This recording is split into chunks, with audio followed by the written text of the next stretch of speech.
as the sun rises over the hills of West Virginia. It's amazing because one, it's a Friday morning, which I hardly ever do a podcast on a Friday morning or even in the morning in general. But for this occasion, I said, heck with it. We'll do one in the morning. But without further ado, let's dive right into episode 103. Oh, excuse me, 102 of Hoops Across the Mountain. I'm already forgetting my episode numbers just because it's so early in the morning. But anyway, without further ado, let's get right into episode 102 of Hoops Across the Mountain State. Our guest for this morning, this evening, or this afternoon, however you may be listening or watching to this podcast, is Kevin Jones, a West Virginia soon to be Hall of Famer, pretty much. I mean, the fact that it's waiting this long, I mean, obviously he has to finish his playing career, but he's pretty much a first ballot if I had to guess. I mean, I'll be the first to admit that. But let's get into his bio, just because, again, as everybody knows, I love the bio as well. He's a Mount Vernon, New York native, attended Mount Vernon High School, averaged 23, 14, and 2 blocks his senior season with Mount Vernon. He was the number 34 rated prospect in the 2008 class, according to ESPN. And according to his ESPN bio, he chose WVU over Indiana, Pitt, and UMass, and he was rated the 12th best at his position. And then you just look at his numbers with WVU, it's absolutely unreal. His freshman year posted 8 games of double figures, including a stretch of 6 games in a row during Big East play. His sophomore year, he set a school record with 135 offensive rebounds in a season and was second on the team in 3-point field goals made with 42. And he was also named to the Big East All-Tournament team as well. His junior season, he earned all Big East honorable mention honors. In 33 games, he averaged 13, 8 rebounds, and in 35 minutes of play. His senior season, he was named to the All Big East first team. Now, we'll get into this, but he did get snubbed of Big East Player of the Year. We'll talk about it. I know he's going to be very humble about it, but I will speak on his behalf. He got snubbed. Let's just say right now, he got snubbed. Well, without further ado, there's a 13-hour time difference between Kevin and myself. So I'm recording this at 8:06 in the morning, and Kevin is doing this at 9:06 p.m. his time over in Japan. And let's welcome him now into Hoops Across the Mountain State. Kevin, welcome to the program. Thanks, man. I appreciate it. That's a heck of an intro, man. I don't know what else to say after that. Hey, man, getting a guy like you on here, I got to go all out. I mean, what can I say? I appreciate that for sure. So for people that don't know, Kevin is back over in Japan after a couple of months being away from Japan just due to COVID-19 restrictions and stuff like that, cases increasing, decreasing, just a lot of stuff fluctuating throughout that. But Kevin, you are back over in Japan, like I had said. For people that don't know, who are you playing for now, and how long have you been over in Japan? So I've been over in Japan. My first job here was 2019. But I'm in Tokyo, Japan. I'm playing for Hitachi Sun Rockers. This is my third team that I've been on out here in Japan. And like I tell everybody that asks me how is it, I love it here. The culture, the people, everything's so nice. Everybody's so polite. So that that's my type of setting, and I love it here. Now, do you kind of get like a Morgantown feeling to it, or is that just a different breed? Yeah, in the sense of, they even with every team that I've been on, everybody is always, like I said, very kind, very polite, very easy to bring you in. And yeah, I just love the culture of people here. Now, do you have to carry around a translator book or even have like Google Translate open on your phone? You're just like, okay, I want to say this, and you have to like hold it out. Do you do that? Because I've seen people actually do that before. I'm just curious if you've done that. Yeah, I've done it in certain places. So I'm in Tokyo, which is the capital. So most of the people speak or understand English to some degree. So I don't really have to go that far. I mean, maybe if I'm in another town, maybe if we have a road game or something like that, I might have to break out the translator. But other than that, I'm pretty good. Now, in regards to your team, are there a lot of Americans on there, guys that you're familiar with? Walk us through that. So on each team, you're allowed 3 Americans. So the other 2 Americans on my team is James Michael McAdoo, who went to North Carolina, and Josh Harrelson, who I played against a couple times. He went to Kentucky. So yeah, I'm familiar with both of them. 2 blue bloods. How about that? Yeah, crazy, right? Now, let me ask you this then. Do you walk up to Josh every now and again and be like, hey, do you remember that 2010 game by chance? Oh, yeah, of course. Hey, listen, we go back and forth about that all the time, but I can't say too much though because they beat us the next year in the tournament. Good point. So I can't, and yeah, and he was a main key to it. So I can't really say too much. I think our win was more significant than they win, so it doesn't really matter. I will not disagree with that. Yeah, exactly. But okay, so let's continue talking about Japan before we ultimately dive into, before getting to Japan. But looking at the venues that you play in, when you look at the venues that you play in, how can you compare it to previous schools that you played against the WVU? Is there one that you can really point out and say, okay, if you look at this size of the venue, it's like how we play at home? You talking about as far as the arenas in Japan? Correct. Um, they're pretty good size. I would say they're about the size of a a mid to high major school.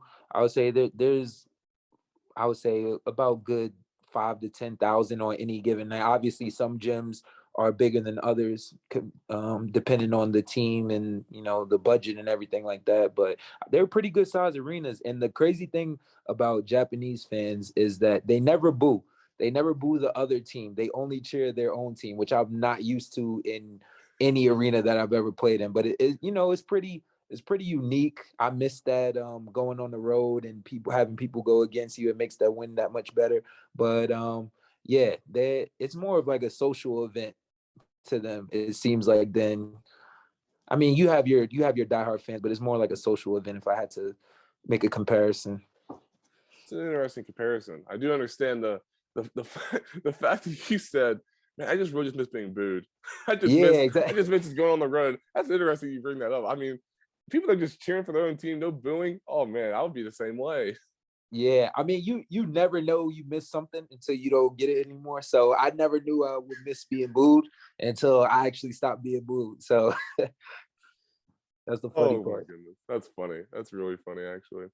Okay, so when you look at the culture over there, what about it attracts you? I mean, obviously, you said that you love it over there. You've played multiple seasons over in Tokyo and Japan now. Just what about the culture just really attracts you? It's just so calm and relaxing. The people here are very easygoing, polite. Um, that's at the point in my life where I am right now in my basketball career.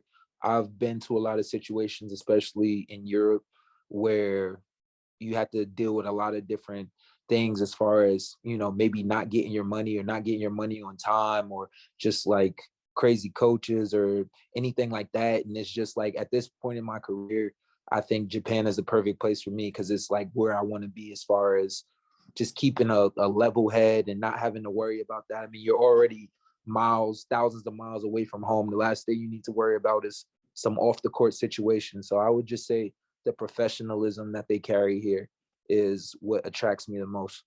Now, I should have led this question off whenever I brought you in, but how do you feel? I mean, do you feel like your old self? I mean, obviously you're getting old. I'm sorry to say it, but you're getting old, and I mean, you probably got a little bit of soreness going on. Walk us through how's your body feeling right now?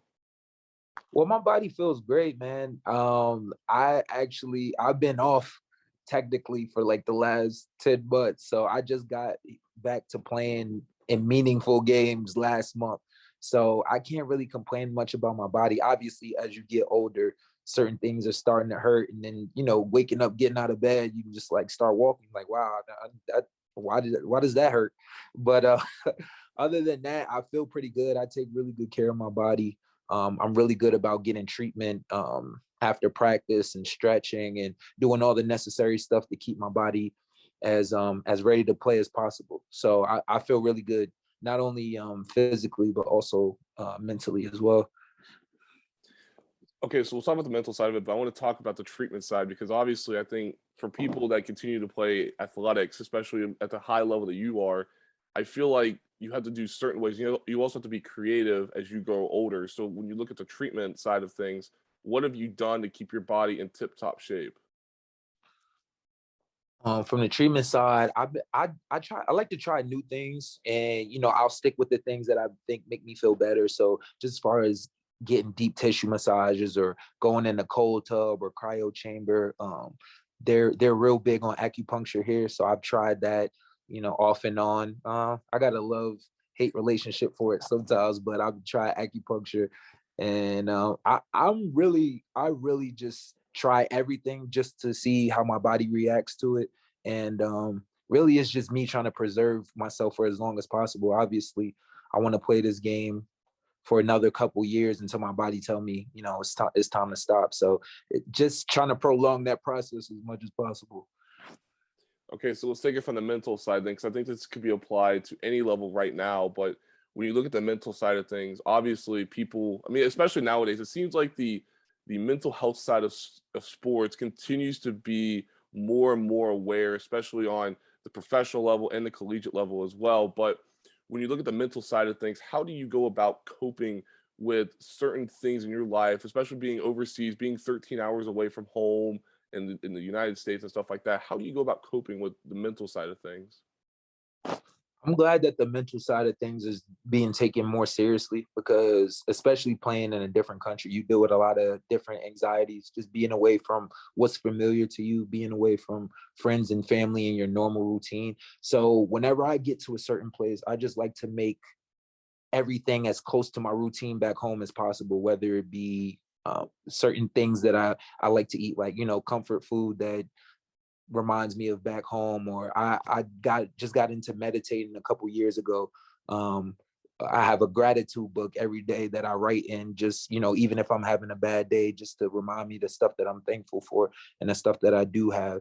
So those are the ways I cope. Everybody has their own thing to do, but I find it that the more peace you can find, even in stressful situations, and some days it's harder than others, I think that's the better your mental will be. And always just remembering that even if you may be having a hard day, there's always something to be thankful for. You can always find something that you have, and that you can be thankful for, and that can get you through a bad day. Now, let me ask you this thing, 'cause obviously you are in Japan, and obviously meditation is big over there, just in different ways, obviously. But I just looked up, is meditation popular in Japan? And it says in Japan, people often practice sessen. Am I saying that correctly? Have you heard that word before? No, I've actually never heard that word before. So it No. also so it means group meditation that takes place in temples or centers. I just don't know if you've done something like that. I mean, obviously you want to do stuff on your own, but I'm just wondering if your teammates or people that you've grown accustomed to in Japan, you've done something to that extent. I don't know if you have. I'm just curious, obviously. Yeah, no, I do that. I do my meditation more on my own. I'll do it. That would be the first thing I do when I wake up, before I look at my phone, before I respond to anything. I'll use that to, I would say, to start my day in the right way. You know what I'm saying?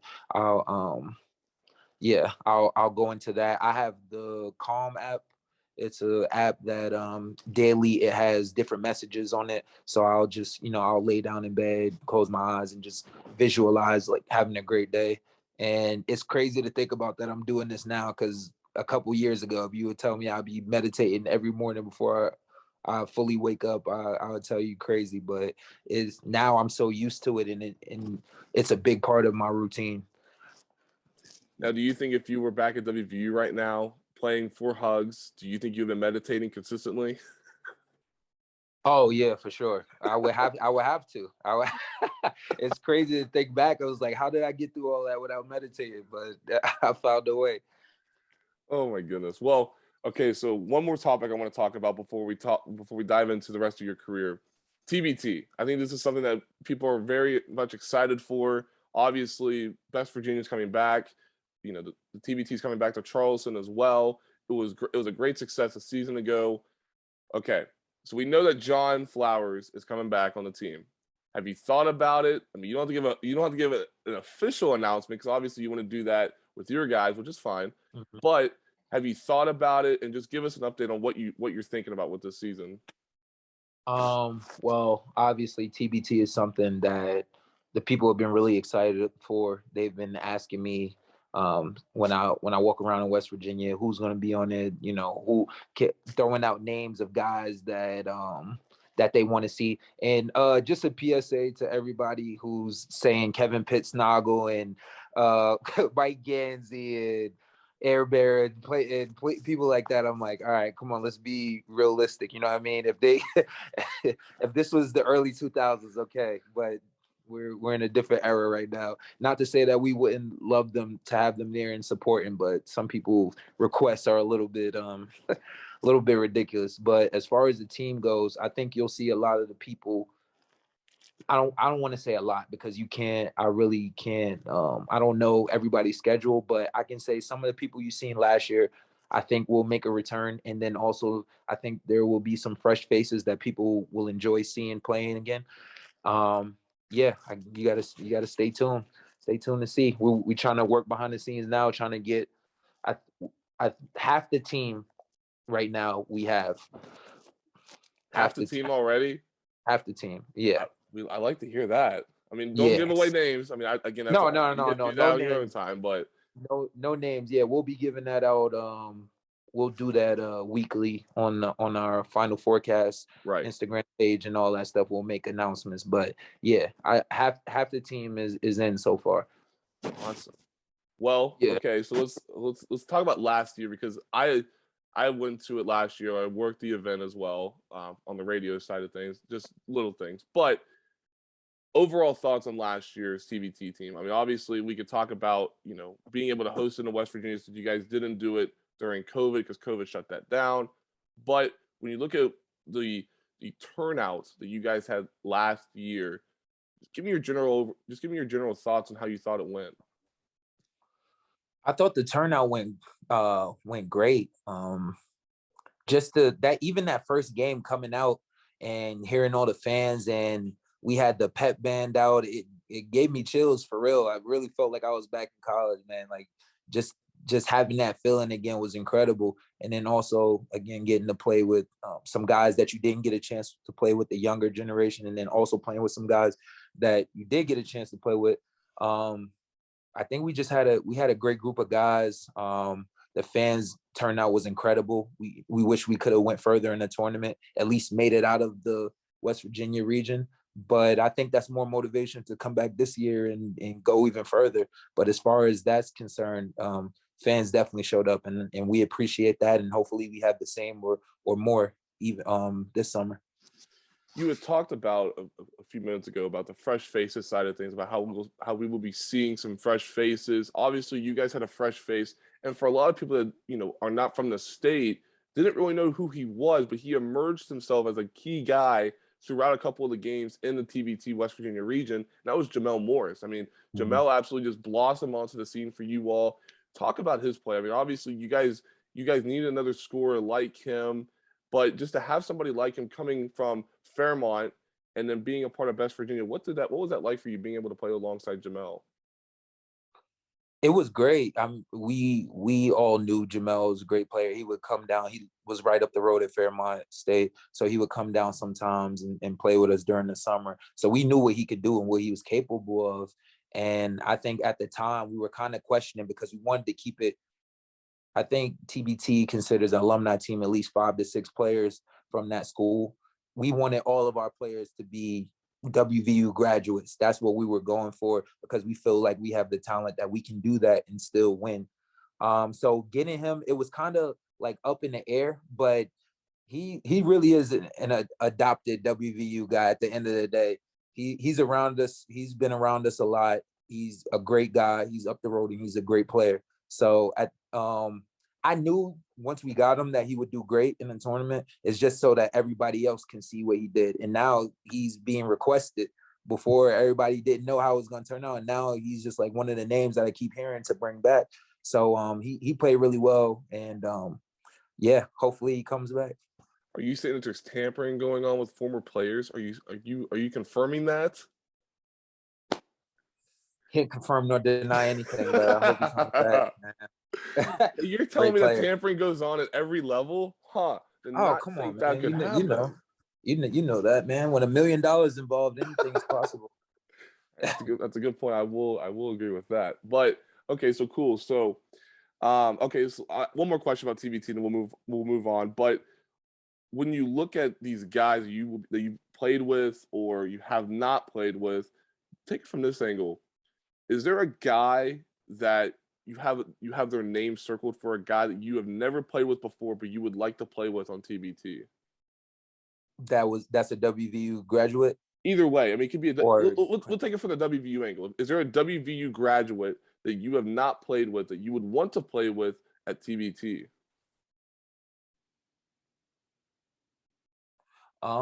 Shit. I would say JC. Obviously, Right. that's not gonna happen, obviously. But if I had to choose a graduate that I would love to play with that I've never played on the same team with before, I would say JC Okay, for cool. sure. All Yeah. right, so let's dive into your WVU career because again, I read through the bio and it's just eye popping. I mean, it's just unbelievable. But let's start from square one. Recruiting. When you look at how WVU first came onto the scene, I mentioned the other three schools that went after you: Indiana, Pitt, and UMass. Those were the other three teams that were in the mix for you. When you look at WVU, when did they first come onto the scene for you? So WVU came on the scene late in my junior year, going towards my senior year. I didn't really know much about West Virginia as a whole. Forget the university, just as a whole, I didn't know much about West Virginia. I did see a couple of games with them when I was younger, and with the Pittsnogle and Mike Gansey era, and they were wearing the gray jerseys, the baggy gray jerseys. And I was like, those jerseys are cool. I would want to wear that. By the way, I never got a chance to wear those jerseys, but that kind of sucked. But the black ones made up for that. Um, but Coach Huggins was, I wouldn't say he was late, but he kind of came in while everything was at its peak. My recruitment was going to be at its peak, and he came to my house on a house visit. And what was different about him, his approach than other coaches that I've talked with, was he was straight up and honest. He was like, "You're gonna get what you work for. Nothing's gonna come easy, but I promise you that if you put in the work, you will get the time." So I respected that more than anything else, because that's always how I was raised, is that nothing's gonna come for free. You have to work for everything you get. So my mindset fell right along with that message. So I mean, all it took, obviously, a trip to WVU, see if I felt like home there, and I did. And I had two other New York guys that was coming there with me, so it was kind of a no brainer. Talk about talk about that. What you just said about what Coach Hugs did. He told you that you had to work for everything that you earned for. Hearing that at such a young age in high school, do you think that motivated you to be a better you in that senior season and ultimately being a better you throughout college as well? Yeah, for sure. Those words always stuck with me. But again, like I said, that's how I was raised. I was fortunate enough to have come from a great family. My mom, my sister, brother, my dad, like just all being there for me, raising me the right way, and just never feeling entitled about anything, and always having to work, whether it be the smallest things to the biggest things, just knowing that nobody's gonna give you anything.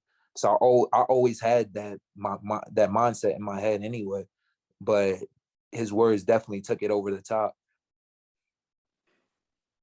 Okay, so talk to me about what ultimately sold you. I mean, obviously the relationship between you and Hugs is at such an early age, what he told you as well. But obviously, you have a top tier program like Indiana that was after you, a very historic program in Indiana, I should say. Then you had Pitt, who was on the upcoming as well under Jamie Dixon as well. Obviously if you would have chosen Pitt and people saw that WVU was in the mix, it probably would not have gone the way that you wanted to. But Yeah. you did the right decision and chose WVU. But when you look at what ultimately sold you on WVU, what would you think that would be? I think it was the feeling that I got when I went on my visit. It was obviously, it was the only it was like their professional sport. There was no pro sports teams there. So I know all the focus and attention would be on us, which was a plus for me. And then also, just who wouldn't want to play for a Hall of Fame coach? You know what I mean? Like that, he's had so many guys at my position that he's developed and made into great players and put them in the league. So that was also a factor in it. And then I joke about this. I joke about this all the time. But I was like, if Joe Alexander came back, I probably wouldn't have came to WVU. Just like knowing that he was leaving, and that that was kind of an open spot for me. Obviously, like Coach Hug said, that nothing was guaranteed. but that was just, I felt like an opportunity for me to showcase my talent more and be able to get the playing time that I wanted. So that was another factor in my decision. Okay, so let's talk about the eye-opening moment for you, or the wow moment in regards to the transition from, high school basketball to playing for Hugs. Do you remember that moment where you knew that you're just like, "Oh my gosh, what did I get myself into? I am playing for a nut job." Um, well, I knew it. I knew it, but I didn't know to what extent. Obviously, you don't know until you're in it. So I would say for me, the first time, and I was roommates with Truck all 4 years. He's my best friend. And after our first practice, so this is our first practice. When I tell you, this is probably like the most tired that I've ever been in my life.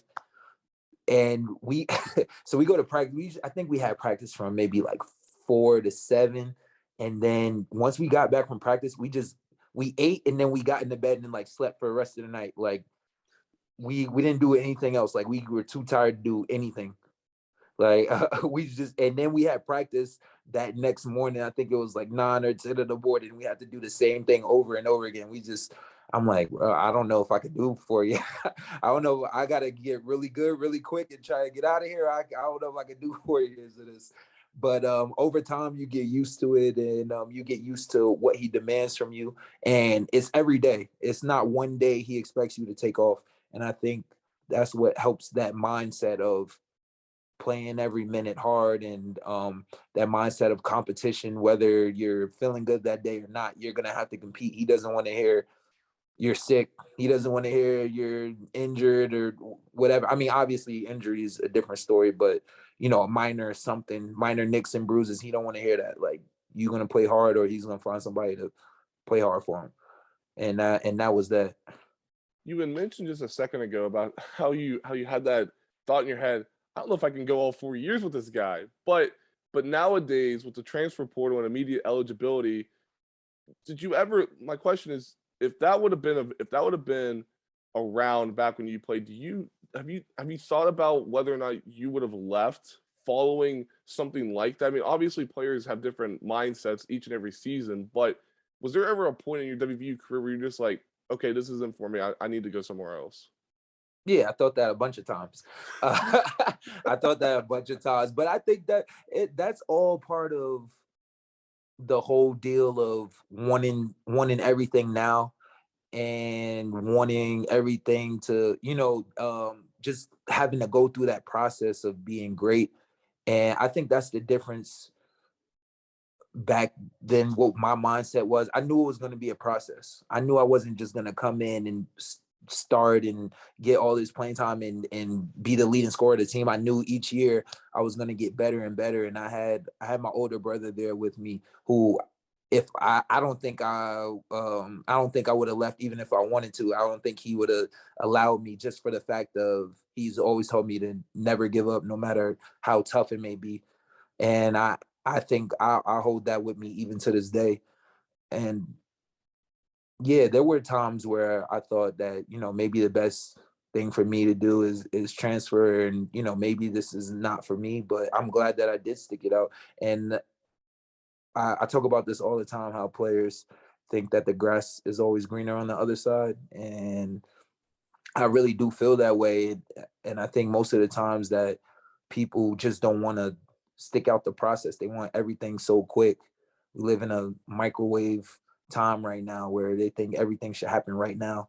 And I think that's to a lot of players' detriment. So I'm glad that I didn't do that, because I don't feel like I would have had the career that I did have. When you look at, let's take it. I'm going to pull a Zach Morris timeout from Saved by the Bell, and let's talk about the transfer portal just one more second. But when you look at the transfer portal nowadays, what are your thoughts on it? Do you agree with the immediate eligibility? Are you against it? What are your general thoughts on this immediate eligibility and people just continuing to go into transfer portal? Because I'll be honest with you, I have like my phone, like I'll be at work and it's just a consistent buzzing of just different guys at the D2 and D1 level just going. It's literally like the snap of a finger. What are your thoughts on it? I think there's pros and cons to it, just like anything else. Um, I think that, you know, I like to try to compare stuff. I just think like when a coach goes to another school, he doesn't have to sit out a year. He doesn't have to wait a year to coach. Why should they do that for the player? Why should a player be any different? So that's my mindset on it. I just think that it's so easy now to quit. Like it's made it so easy to give up on your current situation and like I said, not stick through the process. That's what I don't like about it. I don't think a lot of these guys think. I think they more react emotionally to it, and I get it. Um, Everybody's experience is not the same. Everybody's mindset is not the same, and there are situations where guys go somewhere else and they thrive. I mean, take Oscar for example. You know what I mean? But I think there are way less situations like that than people think. And I just want these kids to really consider every possible thing and not just do something because somebody else thinks your career should turn out a certain way. You know what I mean? Make the decision for yourself. Right. And but as far as the rule, I like it because I think you should be able to play right away because I mean you didn't do anything wrong. You just decided to make a, it's not like you did anything bad. You just decided to go a different way. And I don't think you should be punished for that. I agree. I see where you're coming from. And I think that's a good way to take a look at it. So I will agree with you on that aspect. So getting back to WVU, and obviously you had a tremendous first season, a great second season, and we all know about that third season with the whole WVU going to the Final Four for the first time since Jerry West of '59 and all that. I talked with Joe Mazzulla about it. We won't really touch much on it, but when you look at that season, you know, I always look back at the game against Purdue, Purdue on the Mm. road, because that was the same day that WVU was playing in the Gator Bowl against Bobby Bowden in Florida State. And it was just a horrible day because WVU's football team lost and then you all lost. And it was just, it was like going back to back. And it was a hard thing to watch for a lot of Mountaineer fans. But I look at that game as a turning point for you all just because of the way that you guys responded from that. But in your eyes as a player, what do you think was that key moment that really that the light switch flipped on for you all, and you're just like, okay, let's take it to another level and let's show these people that we're a lot better than what they're thinking. I think for me, because that Purdue loss happened early in the season. And even though we were playing well, I think we were both undefeated up to that point. That's a tough game for anybody to go into Purdue and try to win, especially they had Juwan Johnson, Etuan Moore, Robbie Hummel. They had a great team. So not taking anything away from us, you know what I mean? Like we played bad that day, but that's a tough game for anybody. So I didn't really take much from that game. I would say the game that I took from was the UConn game that we lost on the road. And I think that was our last loss until we lost in the Final Four. That was the game, but that was a game that we shouldn't have lost. And I think Hugs got kicked out, got kicked out of that game. It was a whole bunch of things happening. And I think from there, that's when everybody snapped in and really started focusing. Obviously, we was more towards the end of the year at that point, but I think that helped propel us because the year before, my freshman year, we got bounced out in the first round, and it was going into tournament time, and it was like, yo, we all vowed, we made a promise to ourselves after that season was over that we all come back and get better and go even further. So I think everybody remembered that and everybody stuck to that, and I think that's what we did. We just came together, and the rest was history. You guys are the best. You guys were the best team in regards to just keeping people on their toes and just making sure that they had to like monitor their heart during the Big East tournament. Because I'm looking at these scores again, and I'm just like, holy cow! If I was a lot older, I would have definitely had to be like monitoring my heart consistently. Because you guys won by 3, 2, and 2 to win the Big East tournament. I mean, come on, man! There has to be a little bit of leeway there. Hey, listen, you can't draw it up a better way. If Hey, we would have had three, if we would have had three blowouts, that wouldn't have been exciting.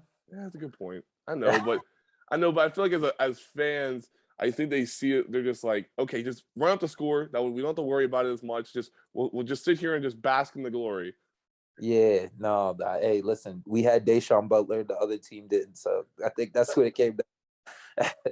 Okay, so I have to bring this up because this has been something I've been seeing a lot on social media recently, and that is in the Big East championship game against Georgetown.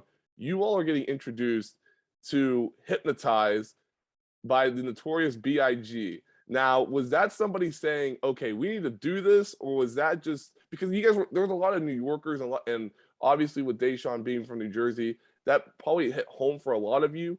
Was there anything internal with that? That was by far one of the best things I think anybody's ever done. Yeah, I honestly don't know where that came from. I was surprised when they turned it on. I was surprised.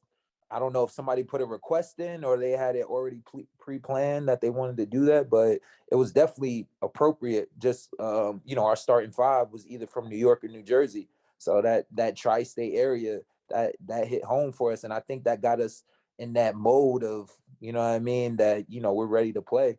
We playing right here in our backyards. Is this game is ours for the taking. I think that helped us get in that zone. Now, have you seen the video that I'm referring to?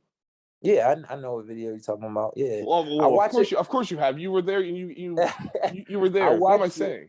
saying? I go back and watch it sometimes, man. And I still, even to this day, I still can't believe the ways we were winning. It's still crazy to me. Talk about the venue, because obviously you guys played there a few times at Madison Square Garden. I mean, obviously you guys played there in the Big East tournament, but playing in Madison Square Garden is definitely it's a spectacle. It's one of the greatest places to play. I've been there for a game before. It's just unreal.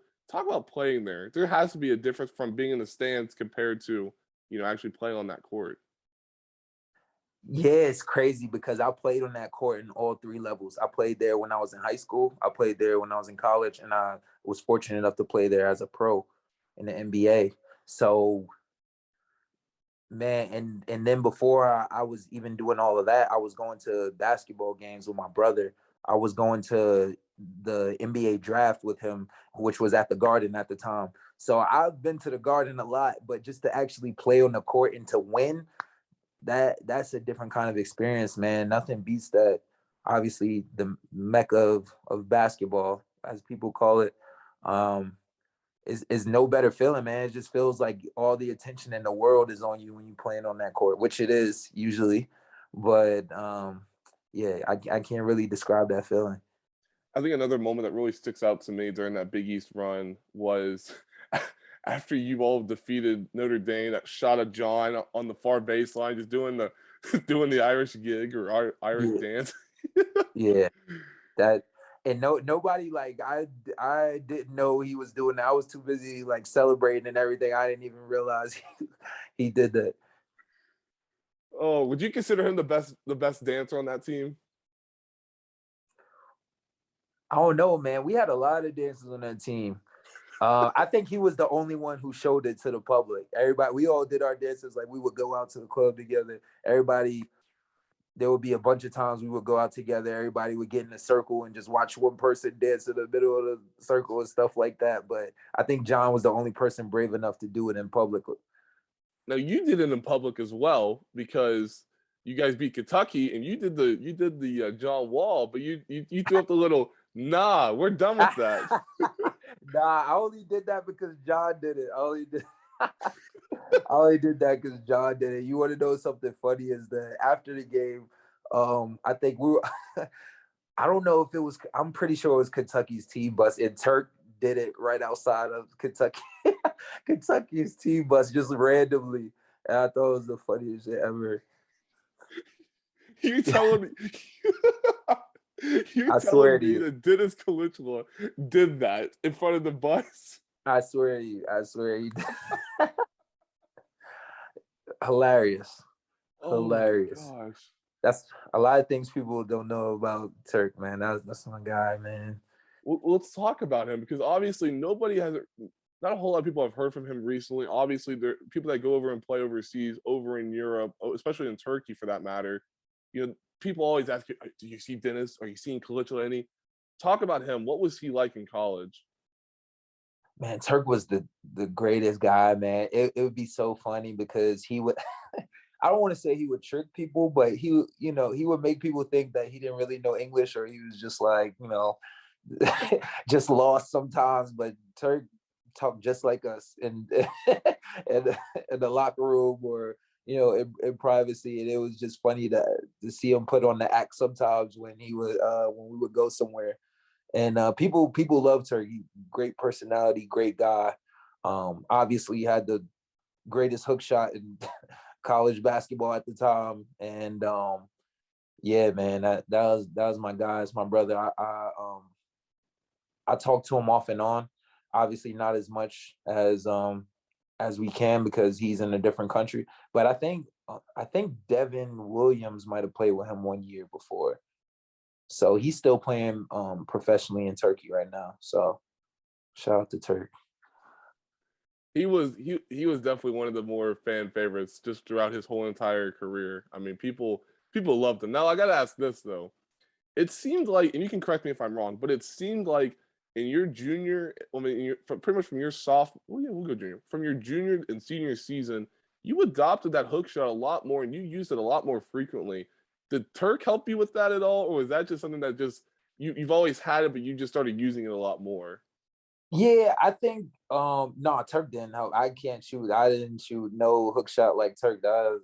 I always still to this day, my hands aren't big enough to shoot from where he was shooting his hook shot at.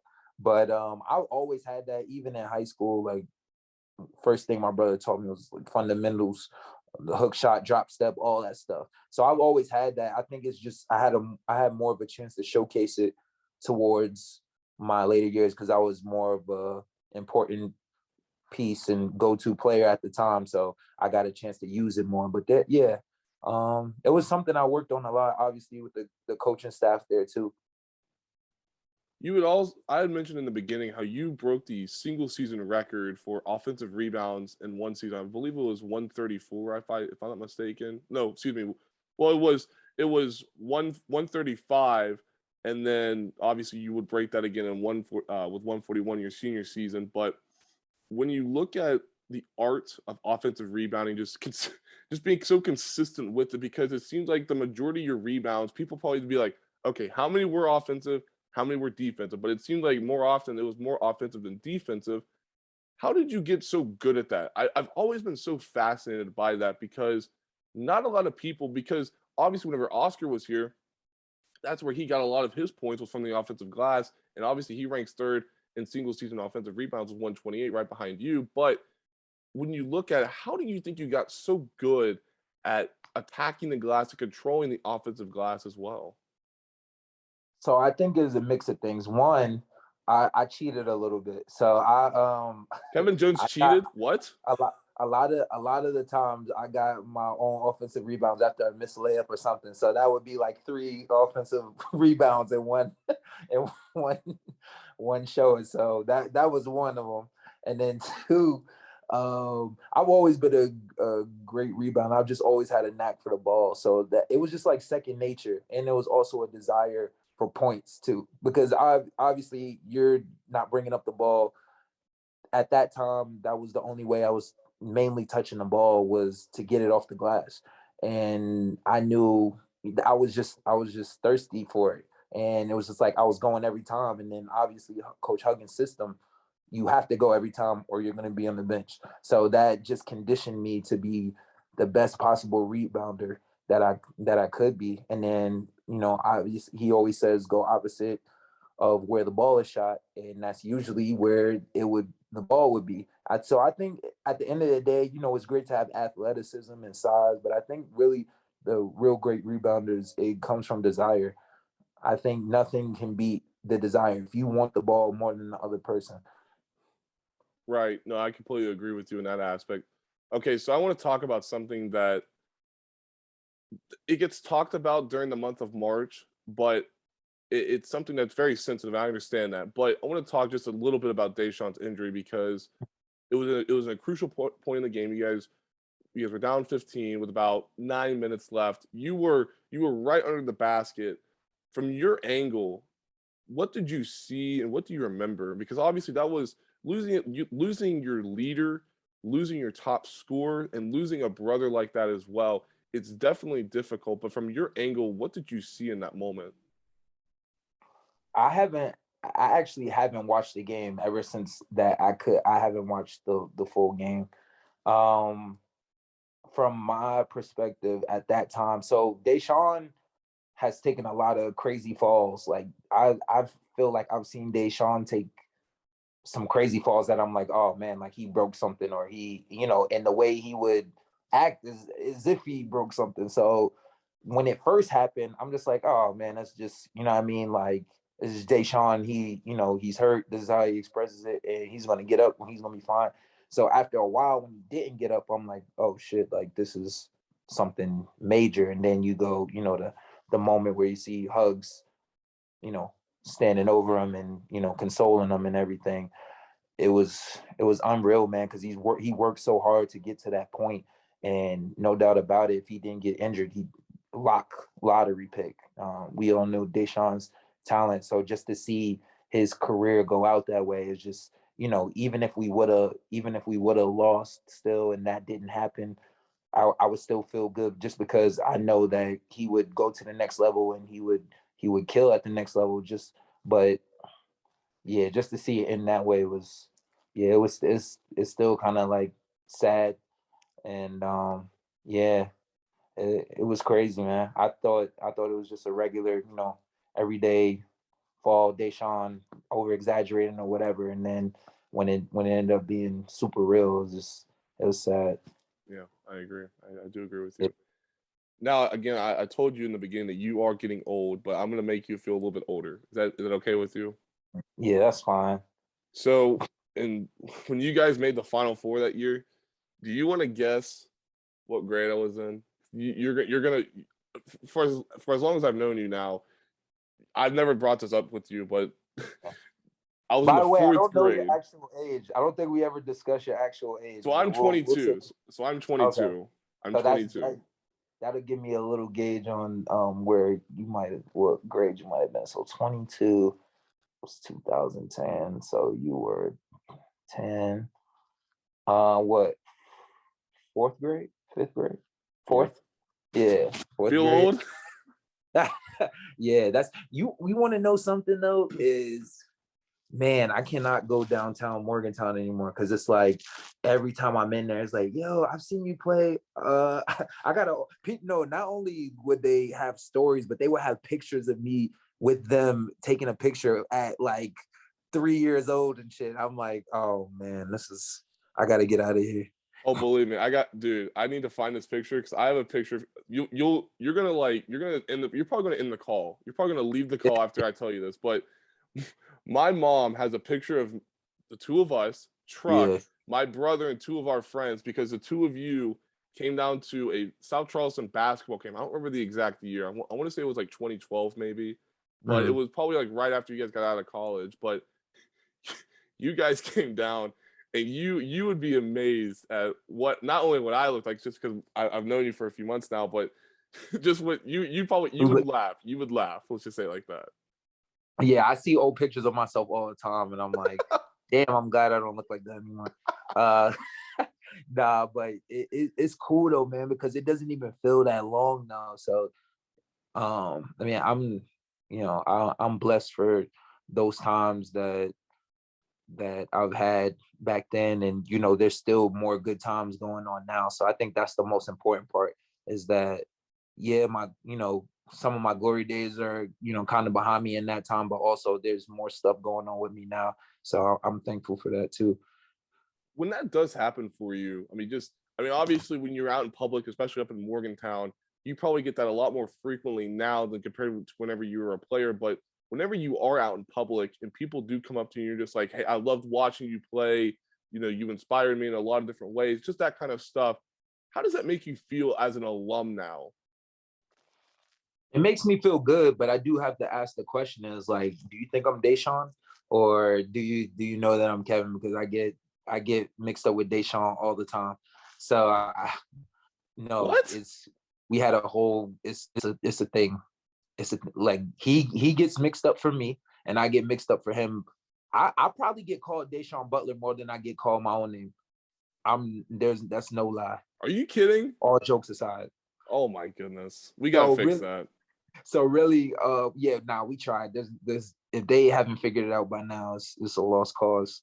But yeah, but No, it makes me feel good, man. It makes me feel like I've had an impact on people's lives, and more than anything, more than just being a basketball player, a good basketball player, I want to be a good person.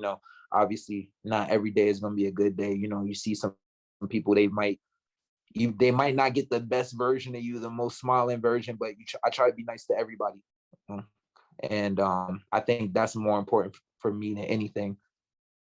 So I just sent you the picture of it real quick. I want you to look at that while we're talking right now because I literally just found it. That's why I was. That's crazy. Actually, that's not one of the worst pictures that I've seen. Well, So I'm glad it was this one, because this is actually a decent picture of me. Well, what made it worse was I didn't know this, but until now. But if you look at what I'm wearing, I'm wearing a John Wall Wizards Are you? t-shirt. Wow. Yeah, that's You crazy didn't though. know I any forgot better. about that.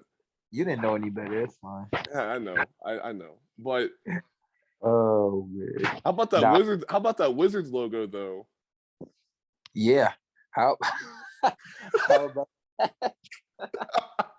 Yeah, that's funny. Are you friends with these kids anymore, or Yeah. yo? We talk sometimes. I mean, our families have been very, very close. So the kid, let me see here. I gotta pull this up again. So the kid that is to my so the guy that has his arm around the guy that has his arm around Truck that acts like he knows him, like he's his guy. Yeah. That's my brother. That's my brother. Oh, okay, nice.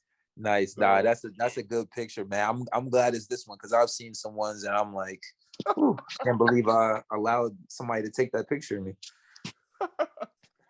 oh my goodness. Well, a couple more, and as always, I appreciate your time. But when you look at how your career ended, I mean, obviously, you had that other year, and you guys lose to Kentucky, but then obviously the final season in the Big East was definitely a year that I think you'll never forget just because of how dominant you were. Now, I will speak on your behalf. You don't have to say anything, but if you want to, that's fine. But I will say this. The fact that the Big East did not give you Big East Player of the Year, to this day, it still aggravates me. It still does. Tell me, please. I need like somebody that knows basketball more than I do. Just tell me, how is Jay Crowder better, and how is Jay Crowder better? I know I repeated myself, but please just answer me those two questions. That's all I want to know. But at the end of the day, tell me who was better. I'll wait. I'll just wait. I'm gonna just say this, as far as that's concerned, the two other players that led the Big East in both points and rebounds won Big East Player of the Year. I'll just leave it at that. I'll just leave it at that, and then we'll just it's unprecedented. But what's crazy about that is that, man, it sucked. I'll be lying if I said it didn't suck, especially when. So not only that happened, that was worse enough, but then I heard that one of the coaches didn't vote me on first team All Big East. I don't know What? which coach, but it was one coach didn't vote me on first team All Big East. So I was like, that's the icing on top of the cake right there. But as far as the Big East Player of the Year is concerned, it was crushing, but at the same time, it really like motivated me even more. Like, if that was even possible at that point, it was just like, wow, like I really got. And I've dealt with stuff in my life where I feel like it's been unfair, or I feel like I haven't got my just due, but that was where I was like, all right, cool. And I think that even motivated me more for like future things that I might come across. And it just reminded me that nothing is guaranteed. No matter, sometimes life is unfair. Sometimes you put in the work and you think you're supposed to get something and you don't.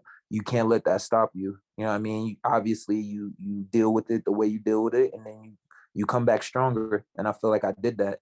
And but yeah, man, that was a tough day. I will assume the reins of being mad on your behalf because I I'm so ticked. appreciate that. Remember Buzz dancing on the logo? No, I didn't actually see it myself. But Oh, I gotcha. I heard about it. Yeah. And again, he was doing also, when we went to Marquette our freshman year, he did something that was, I can't remember exactly what he did, but I want to say he was just not acting very coach like. And because they were killing us. It was my freshman year, and we were getting stomped out by them at Marquette, and he was acting a fool. I don't know if he was doing that with everybody, but I know he did it to us for sure. So ever since then, I don't think Coach Huggins really cared for him either. So it was just always like, we got to beat Marquette.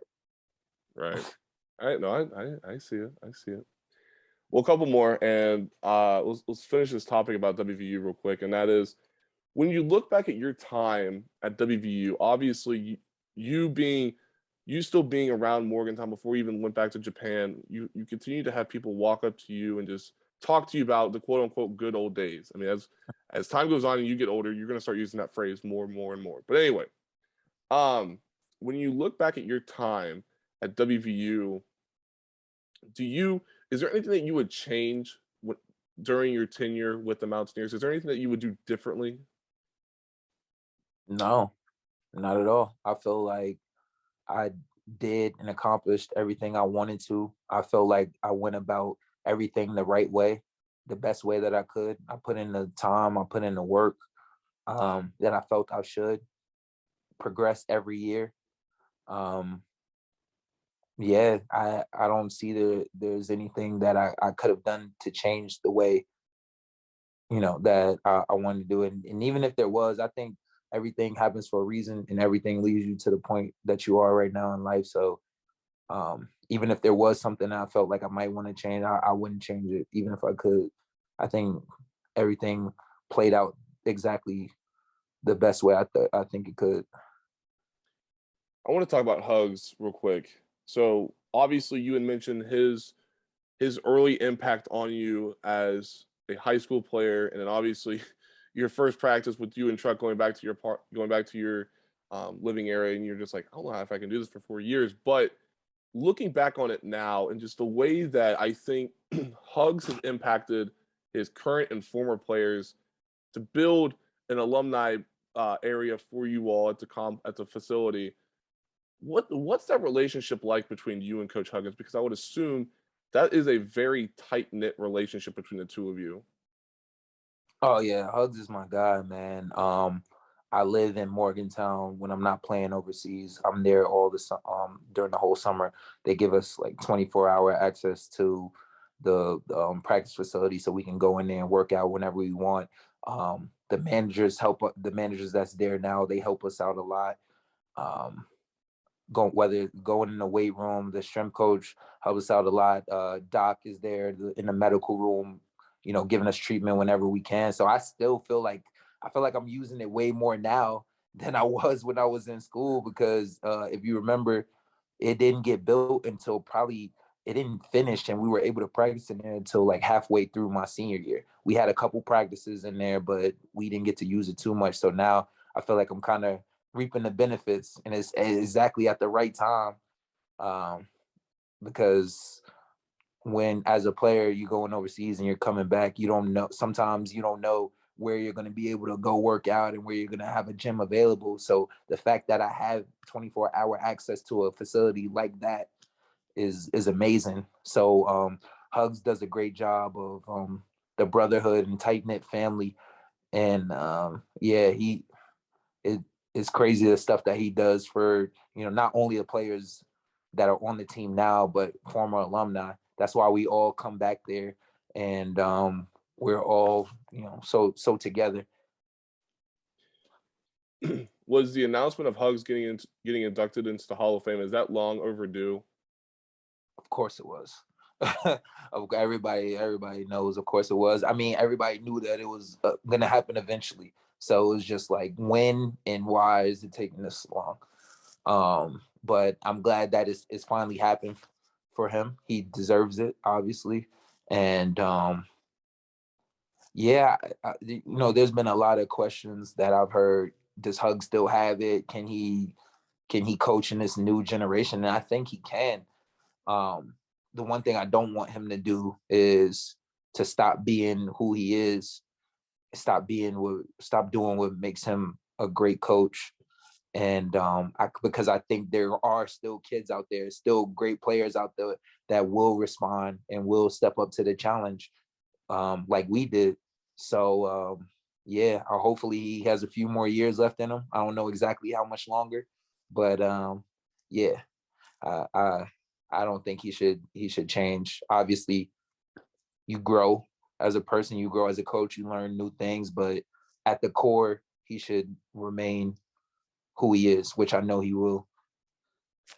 Now, do you think that? Well, let me ask you like this then: have you thought about getting into the coaching ranks? I mean, obviously, it doesn't have to be at the collegiate level, but have you thought about becoming a coach at any level?